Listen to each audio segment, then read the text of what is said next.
found yourself staring at the checkout screen wondering how a quick browse turned into a cart full of items you didn't plan on purchasing?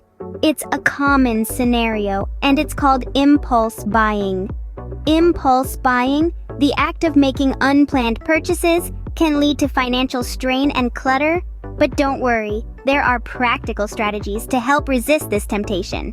Firstly, adopt a waiting period.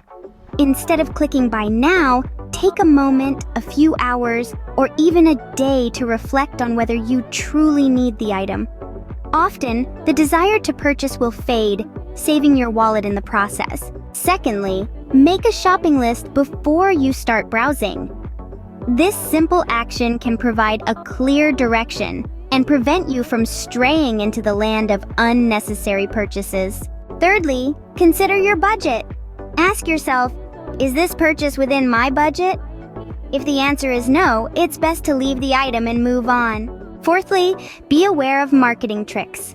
Retailers often use sales tactics to entice you into buying more.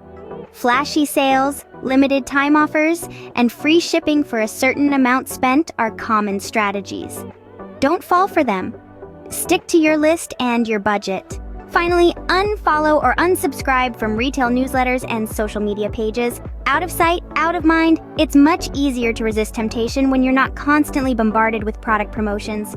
To summarize, avoid impulse buying by implementing a waiting period, sticking to a shopping list, considering your budget, being aware of marketing tricks, and limiting exposure to retail promotions.